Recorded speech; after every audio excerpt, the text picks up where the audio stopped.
what really is healthy eating? What really are we looking at when it comes to healthy eating? Yes. So healthy eating should balance nutrients with portions, with time. We should have all of that present before we can say that the meal is healthy. Okay. So, number one, ask yourself whether the meal that is before you will give you all the six nutrients. We know them: carbohydrates or starch, protein, fat and oils, vitamins, minerals. And what are some of the food sources of these things? Carbohydrates or starch, we get them from our rice, the Yes. kenke, the Yeah. banku, fufu, tozafi, and all that. Fats and oils are cooking oil, the oil from the meat, and all that. Which one too? The vitamins, yeah, Proteins. We proteins. get them from fish, meat, egg, beans, and all that. Vitamins we get from fruits, from our vegetables, from some of our protein foods, as well as the minerals. And then water is also a nutrient. So there are six of them. Am I getting all? It should be all of them should be present before the meal can be deemed balanced or healthy. So if you're hungry and you go for several fingers of banana, anything that is matter that can occupy space in your stomach can make you satisfied, Yeah. but that doesn't make you healthy, or it doesn't mean it's healthy, right? So let's ensure that. Now, the portions. If you look on my screen, there's a picture there. The inner circle is like a plate. Ensure that for your meal to be deemed healthy, ensure that half of that plate is covered by vegetables. So vegetables, I'm using it here in a broad sense to cover the contomere that we use for our contomere stew, the garden egg stew, even okra for okra soup, all of that. They are vegetables. So your stews and soups and salad and all that you use with your meal should be about half of the portion, Okay. right? Yeah. And then the other half we divide into two. A quarter should be covered by the starchy food. So let's say you want to eat rice, stew, and salad. Half of the plate is the salad. A quarter of your plate is the rice. And then the other quarter is your protein. So Wow. either the fish, the meat, or the egg. Okay. Ideally, for you to be sure of your portions, you have to consult me for me to know your weight, your height, and all that, how active you are. There's a big formula we call the energy formula, Harris Benedict equation. We put all those figures in. It gives me a figure. I multiply by your how active you are. We call it the activity factor. And that gives me a larger figure called the energy value. So how much energy you need in a day. So you say calories. So when we do our therapies, you say 2,000 calories, 1,008 calories, and all that. So when I know your calories, I can now break it down into food portions, right? Sure. So if it comes to kenke, banku, fufu, and all that, how much you should eat. And every individual has a different figure. I mean, two, three people can have the same figure, but we individualize it, right? So that has to be done if you really want to know your portions. But then, in general, the tip I gave earlier that half of your plate the vegetable, quarter starch, quarter the protein will bring you to close, very very close to the portions that you require, right? Now, the next major element of healthy eating is the timing. Breakfast ideally before 8 in the morning. Lunch somewhere 12 to 1. Wow. Supper latest by 6:30. If you start the day without a breakfast and then you without an early breakfast, what you do is that the body is so perfect that if you don't eat it will make energy for itself. So you delay, the body will make its own energy, and then your late breakfast also adds more to it. So the body has too much energy to contend with in the morning, and you are going to sit. It will store most part of it. And then this lifestyle, non-communicable disease will be your portion, right? So the earlier we eat, the better. 5, 6, 7 breakfast, the better for most of us, Okay. right? For But all of us, not small most of us. portions. Of course. Okay. Let's not forget about the plate model. Yes. The portion is also important. And then lunch should be coming in somewhere around midday. So 12 to 1 you eat. And then What time do you break for lunch at Hubtel? You don't have Usually breaks. You have from been asking me 12. questions, so it's my turn to ask Usually you. from 12:30 to 1:30. Yeah, It's, so it's, that's a it's perfect timing for lunch. So let's all make use of that, and then we eat. And then the supper should enter the system before 7 p.m. So if you happen to be closing late from work, you don't get home early, you should not eat the regular kenke, banku, fufu, rice as your supper at after 7 p.m., 8, 9 before you pound your I fufu. can take kelewele and It's granuts even for. more dangerous. Oh, So kelewele has a lot of oil. It's fried, it's yeah. deep fried, and all. That's why I said it's even more dangerous. So what should we do? Things like soup, dry fish light soup, which has very low energy and has fiber. The vegetables should be in the dry fish. Emphasis on dry fish, because if you use fresh fish, the oil is a lot of energy for the night. Even though fresh fish oil is healthy, gives us what we call omega-3 fatty acids, and it's good for good cholesterol and all that. You are better off taking it during the day, not later than 7 p.m. Okay. So dry fish light soup with some chopped garden eggs and okra and all that. You drink that, eat some of the fish. That is better for the night. So the only time that we can eat without satisfying the 6 nutrients rule that I gave you earlier, and it might augur better or well for us is if it's late night, because it's not now that you'll be adding the starch and all that. The body will not utilize that starch that we go and sleep with, right? So let's be mindful. The soup with the vegetables and dry fish is an option for the late night. Salads with some protein, maybe salads with a boiled egg Eggs. and a cup of tea is another option if it's late night. So the options are very limited. Because if you take a cup of tea with bread in the night, the bread is starch for the night, may not be very, very good for us, right? Okay. So those are some of the ways that we can. But we can always plan to eat the well-balanced meals at the right time. So if, let's say you plan so well, you bring your lunch and your supper along when you're coming to work, or you prepare adequately for them. Or if you are served lunch at the office, you eat part of it during the lunch time.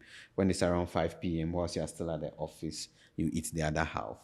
That will be better. Okay. Right. And there are so many other things. I talk about the right time, the right food.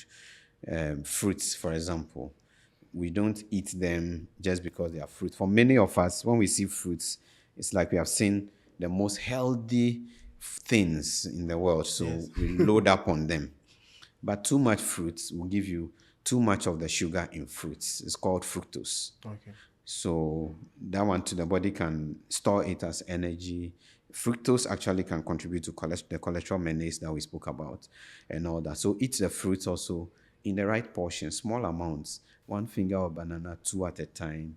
If you have fruit salad in a pack, let's say takeaway pack, mixture of fruits, you shouldn't be eating all of that at a go. Maybe a third of it, and then maybe another third later on, but not all of that. So you see, people see the fruit is healthy, they mix the mango, the pineapple, and everything.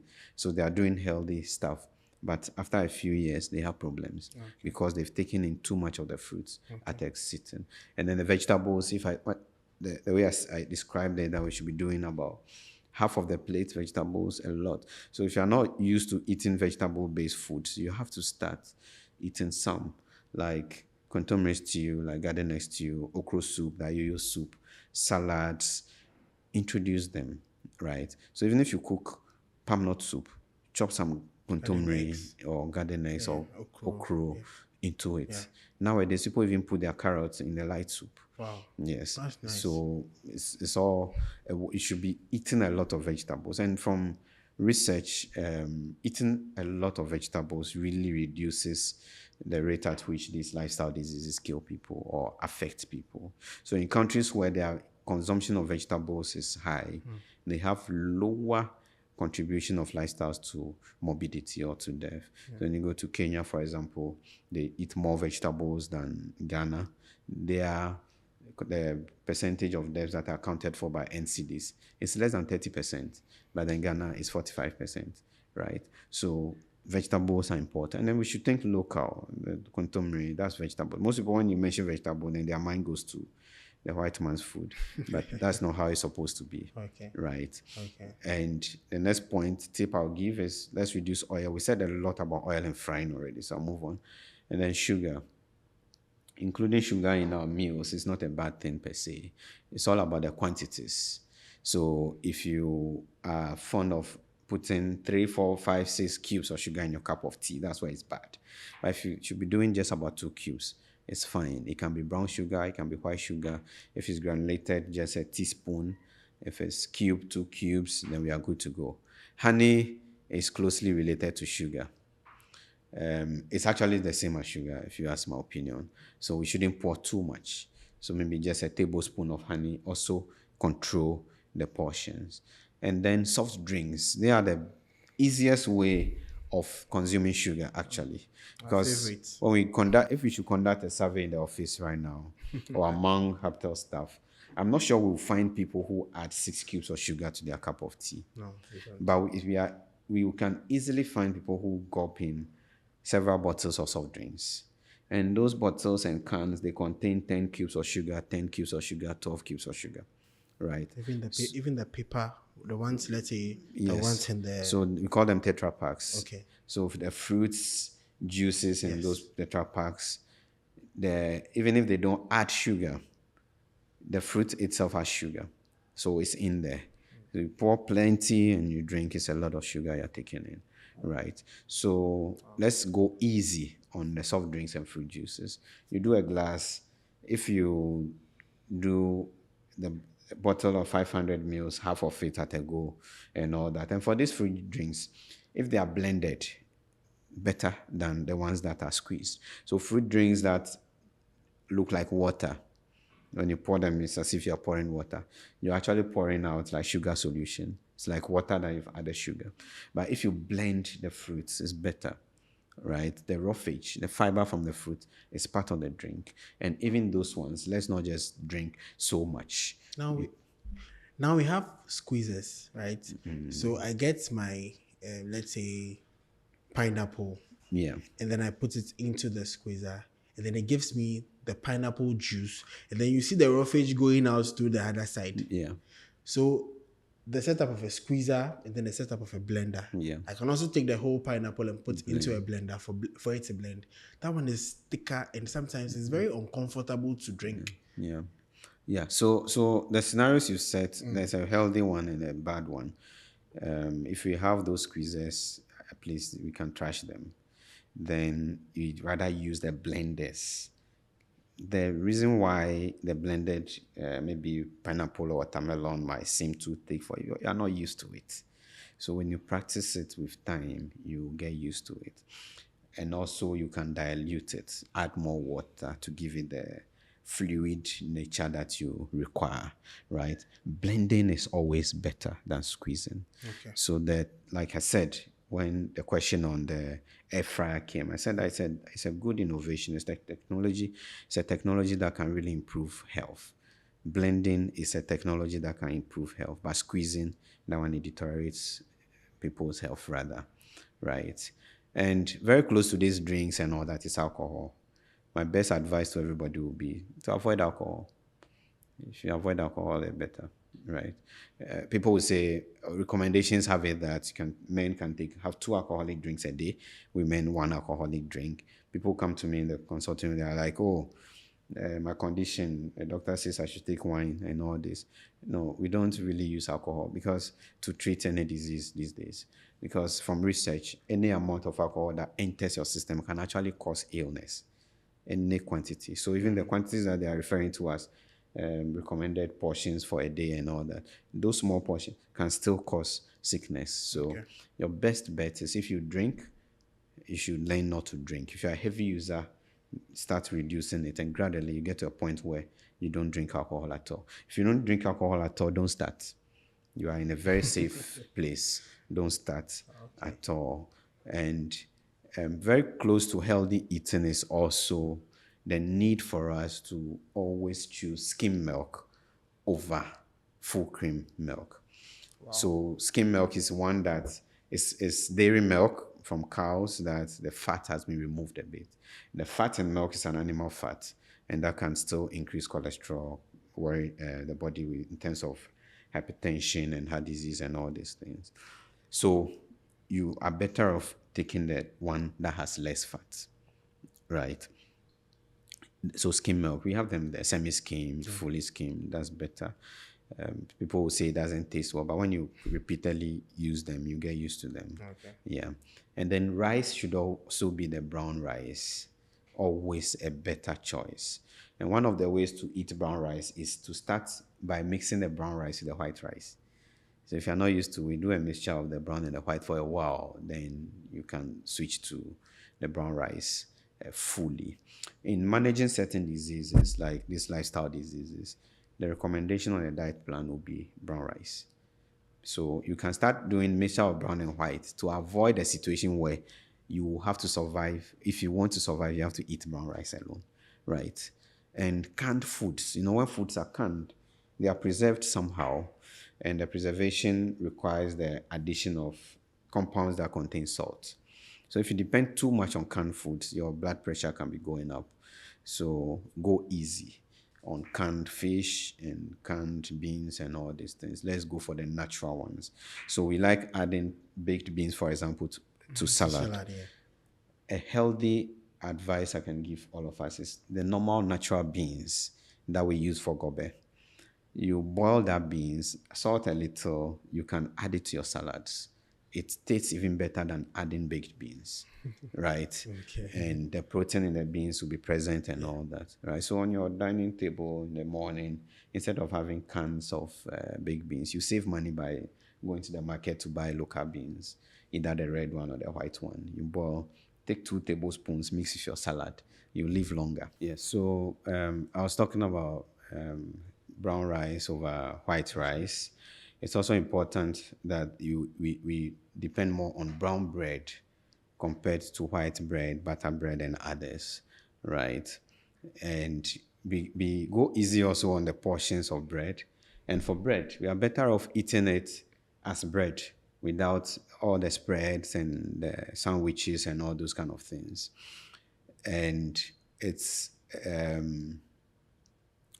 better if you can convince yourself or be described as someone who is eating healthy in terms of proteins. Most days of the week should be fish and meat less often. When you look at the composition of fish and meat, they are different. There's fat in fresh fish, which is a healthy fat, but there's fat in meat, which is a bad fat, right? So that should tell us that meat, relying too much on meat can be very bad. But even the fish, it's better that we either just boil it or grill it rather than frying. So fried fish should not be the thing. Once a while, you can eat your fried fish with the kinky or whatever you want to take it with, but it shouldn't be like what you do all the time.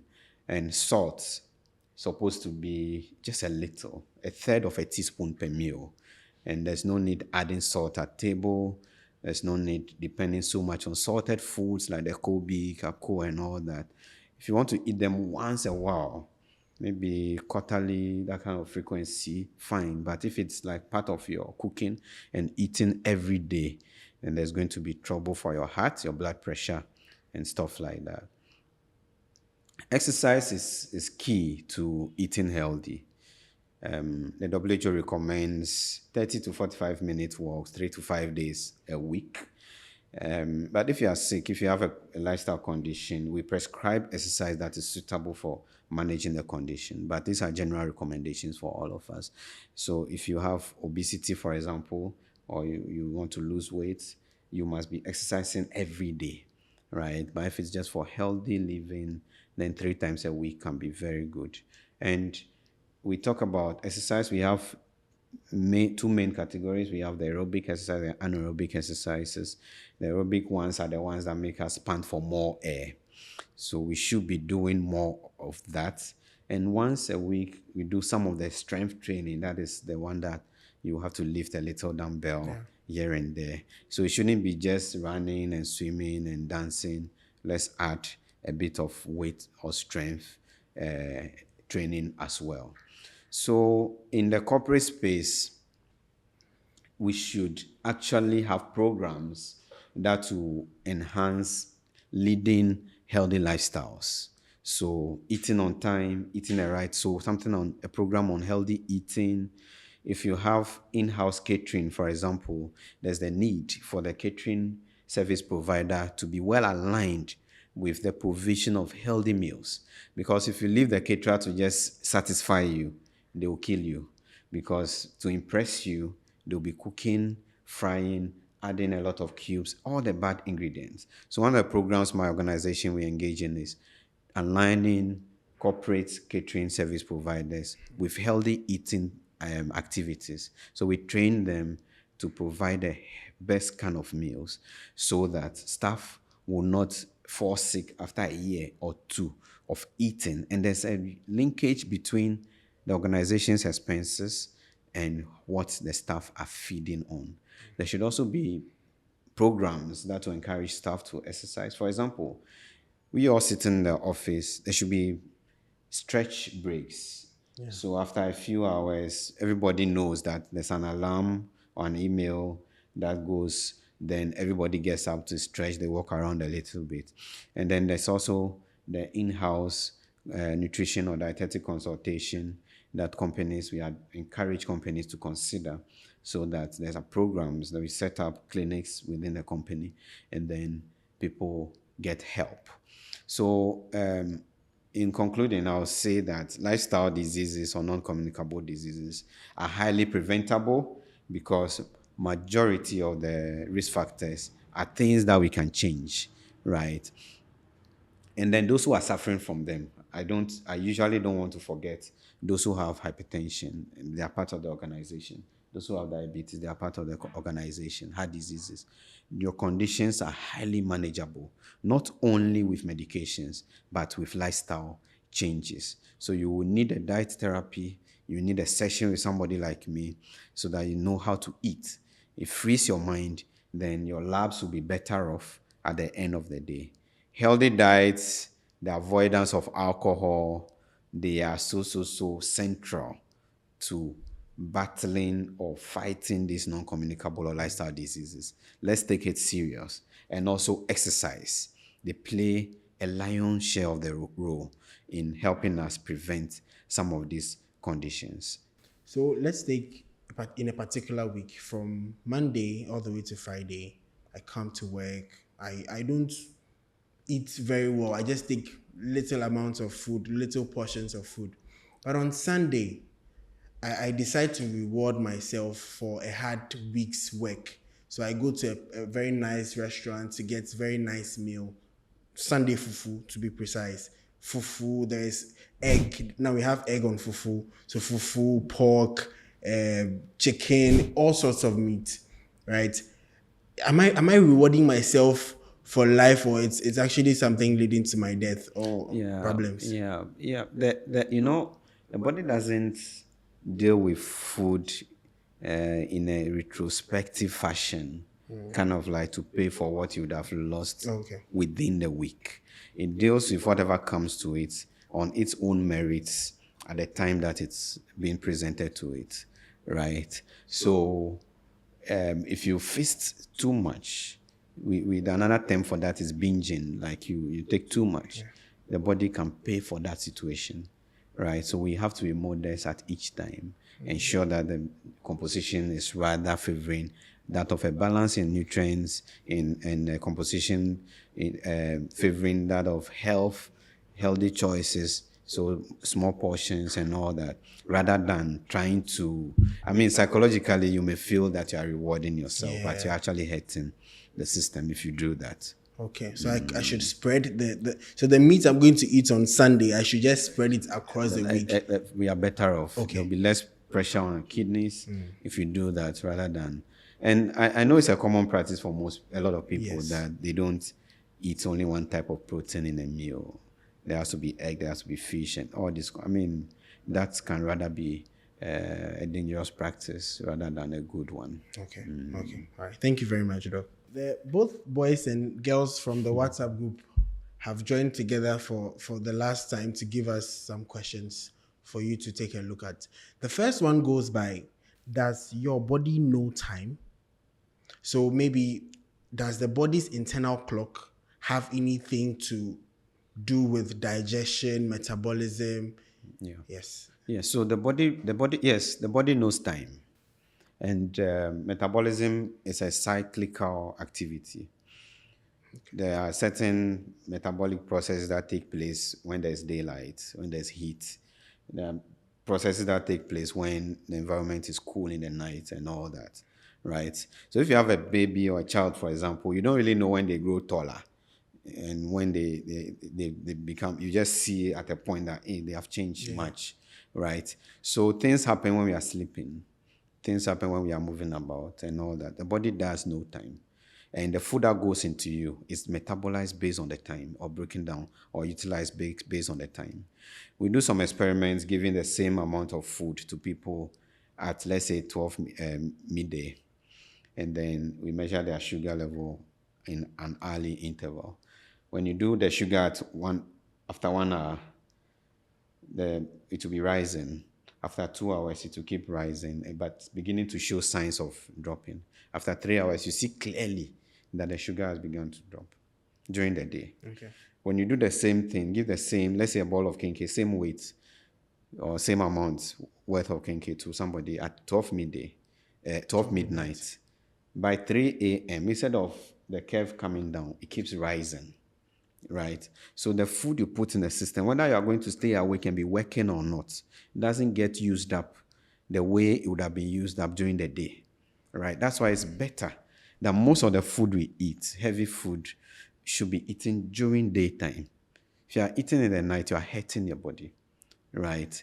So those who have shifts that make them work into the night and all that, I've done studies among people who work in the night and all that. They have a lot of these lifestyle diseases because they operate under the erroneous impression that they are working at night, so they must eat. And they kept eating and they fall sick. Right. So let's apply these things carefully. Otherwise, at the end of the day, we deceive ourselves. And then when we are retiring, we have one of two or three of these bad conditions. Okay. Thank you so much. Another question goes by, what are the pros and cons of the following popular diets? So we have the intermittent fasting, we have keto, and we have OMAD. What are the pros and cons? Yeah. How Well, do you take it? of course, the pros are the advantages, right? Yes. The advantages are that the shape you want, you can get it by tomorrow. The belly to go, you want to fit into a dress and all that, your wedding. And I mean, you get those things, short term benefits. Yeah, but those benefits, they come like orgasm, they come in a flash and they make you feel good. And then after that, there's regret. So you can either you will benefit in the short term, but in the long term, as of today, there isn't enough evidence to actually tell us the long-term effects of these crash diet programs, right? So I will not advise that people feel too comfortable following them, right? So it is better in selecting a diet therapy for any condition, whether weight loss or any weight is the main reason why people do this stuff. You must know and understand that the weight challenge or problem is a long-term one, and short-term solutions don't solve long-term problems, right? So you choose the WHO recommended way of losing weight, which is something that someone like me will preach to you in my clinic consult. It will be like how to cook, how to eat, like all the discussion we had today. You apply some of those tips. It is slower, but there are therapies that you can keep practicing even the next 10 years. So if you have weight issues in your 30s, sure banker, you have weight issues in your 60s, 50s. So you don't go for a crash program. I'm putting all of the examples you give to me as crash programs. You don't go for that. Something that you cannot continue. If you keep doing those crash programs for years, you can die because of that, right? So nobody does them for long. But then you crash the weight. After 3-6 months, you are back to square one because you haven't really learned the rudiments of maintaining that weight loss. But if you go by the right methods, whilst losing, you are learning how to sustain the weight that you are losing. And that is the way to go. Okay. Right. Okay. So, Doc, what is your final giveaway to employees, to young people that are trying or they want to be healthy through their diets? What is your final giveaway? My advice is that if you haven't paid attention to this discussion from beginning, maybe you're working and listening, working at home and listening, please go over again and just practice these tips. You may fail sometimes, but that should not discourage you. You can do well if you even practice 50%, just 5 out of 10 of all the tips that we gave out in this presentation. That is all we need to do. The power to live healthy, prevent lifestyle diseases, like I said from the beginning, is in our Yeah. hands. Let's utilize it and we'll be good. Thank you. Thank you very much. This has actually been an incredible eye opener to myself, and I believe you have also been greatly impacted by this nuggets of wisdom and knowledge. I believe that from all that Doc has said, diet is very important in how we restructure our livelihood as employees, as young people.